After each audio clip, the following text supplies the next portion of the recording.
Magandang hapon po, Sir Erwin. Magandang hapon po, Sir Rapi Tulfo.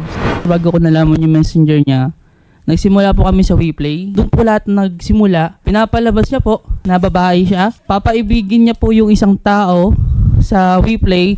Tatargetin niya yung mga taong malalakas mag-recharge sa WePlay, yung malakas mag-top up. Isa pa po sa technique niya na tinatarget niya is yung bagong install pa lang sa WePlay, walang pang alam. Magkano po yung mga nagastos nyo? Sa GCash po, nagpadala ko almost 81,000. Wow! 81,000. Pinipilit niya po ako mag-RC noon nang nagkakalaga po ng umabot siguro 36,000 po. Wow, mga 110,000 lahat-lahat. Nalaman nyo na hindi pala siya yung nasa picture. So yung picture na gamit lang. Opo. So hindi siya yon. Walang kasalanan yung nakita nyo sa picture na gamit lang po yun. Ba't mo ginawa yun, sir? Hindi sir, that time po nag-aaral din po ako nun. Then yung parents ko po, dahil solo parents si mother, walang-wala kami that time nun. Hindi ko naman po interesadong ganun, pero na-spoiled niya po ako that time. In-spoiled? Sino nag-spoiled sa'yo? Siya po. Hindi. Kaya kanya in-spoiled kasi akala niya yung picture na pinapakita mo, yun ang kausap niya. Yes. Nagustuhan niya yung picture, nagandahan siya doon. Kaya in-spoiled niya. Hindi ikaw in-spoiled niya, in-spoiled niya yung nasa picture. Anong pumasok sa isip niyo po, sir? Bukod sa walang-wala kayo, hindi ka ba na konsensya na teka muna? Dalawa dito ang victim, sir eh.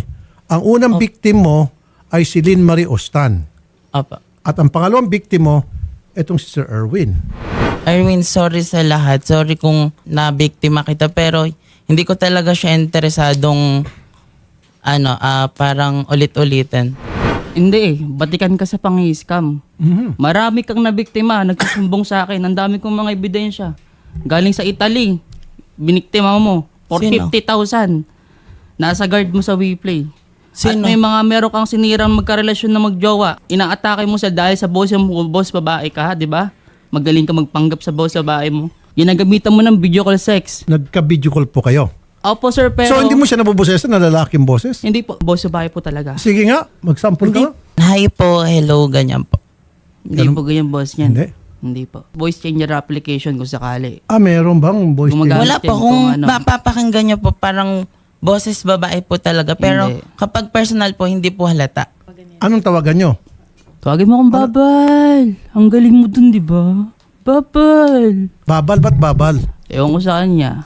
Babal, ang tawag ko naman sa kanya nung, babal din. Bal lang po. Ha? Bal. Bal. Tapos, Kasi ang palayo ko talaga, Winbal. Tinatawag niya akong Babal. Ganun siya manlambing-lambing sa ano. Lynn Marie, magandang hapon. Magandang hapon po, Sir Rafi. Andito po ngayon yung poser, yung pong nagpanggap. Meron po kayong gusto sabihin sa kanya? Sobrang kapal ng mukha mo, bakla ka. Hingira mo yung reputasyon ko. Maraming taong nagagalit sa akin. Attorney Garrett. Yes po, Sen. Magandang hapon po. Para po doon po sa influencer na inagawan po ng profile picture po no, at gumawa ng Facebook account. Yun po yung tinatawag nating identity theft under sa Anti-Cybercrime Law, RA 10175, Section 4B3, which is computer-related identity theft, punishable by 6 years to 12 years imprisonment po, Oy, 6 Senator. to 20. Ano po yun? Madiin. Unang-una, dahil hindi ka po pwede humingi ng probation dahil beyond 6 years po, no? So, medyo panigurado po ang pagpapakulong dito.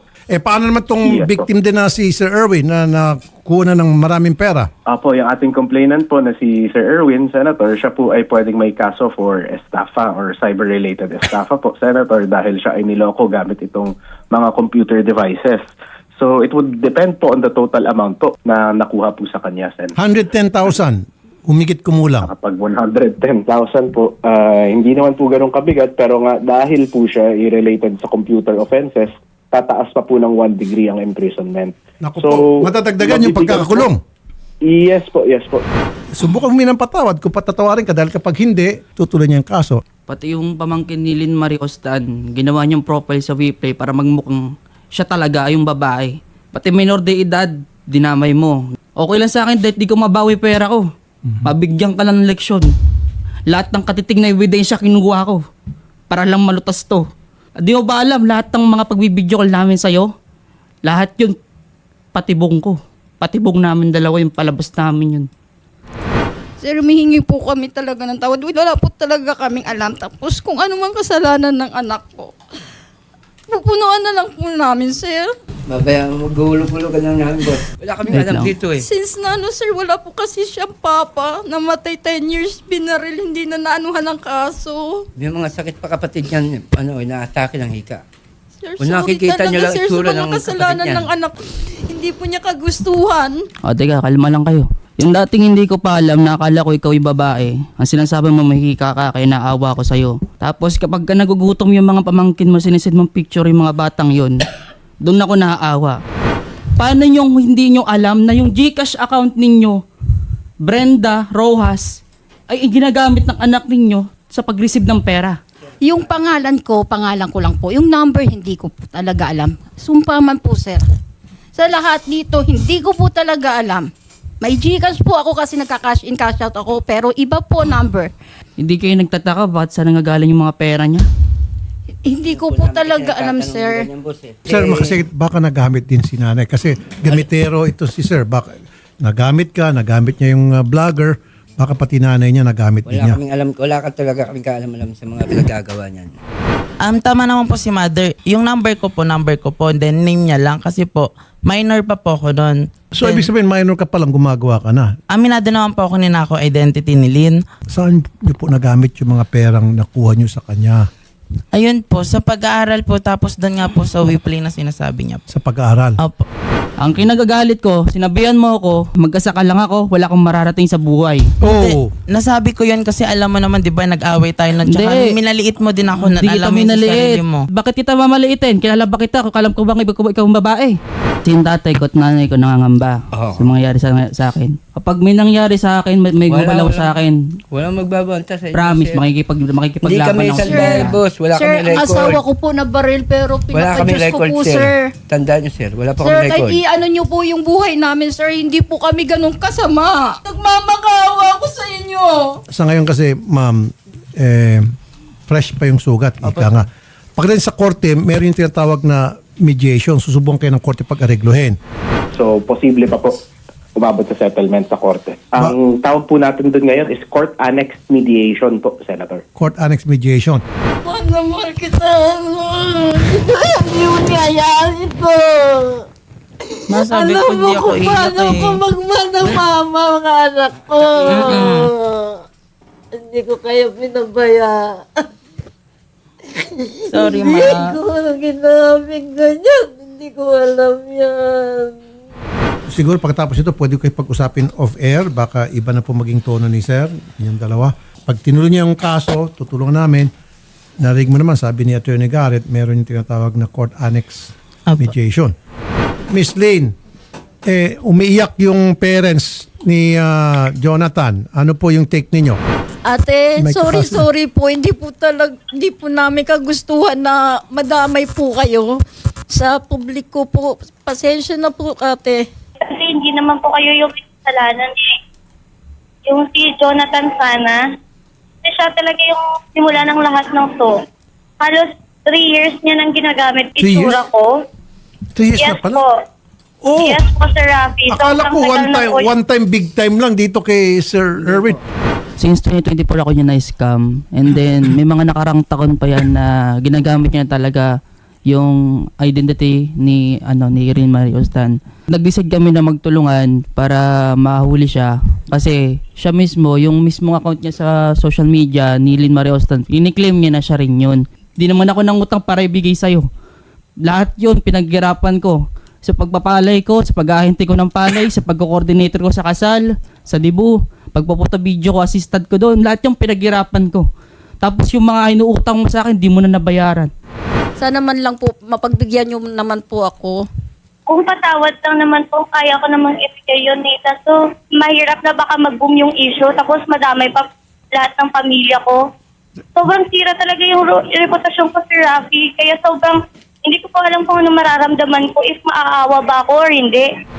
Yung kumalat ng picture ninyo at maraming mga nag-isip ng hindi maganda sa inyo, bawin-bawi kayo ngayon, ma'am, kasi marami po nanonood sa atin, nakikinig, at saka ipopost ko po to sa social media, sa mga account ko, para malaman ng lahat na kayo po'y victim dito. Sige. Thank you for Sir Rafi. Sige Thank you po po. talaga. Teniente Arancillo, magandang hapon po ma'am. Sir Rafi, magandang hapon po at magandang hapon din sa lahat na nakikinig at nanonood sa programa ninyo po. Ano po yung magiging proseso dito ngayon? Sakaling gusto magsampa ng kaso itong dalawang victims. Pwede po siyang pumunta dito sa PNP Anti-Cybercrime Group po. Pwede ko po siyang i-assist dito sa investigator and case po natin. Dalhin niya lang po yung lahat ng screenshots ng conversation po nila to include po yung mga transaction history po since yun po yung magiging proof natin sa kanilang mga transactions po.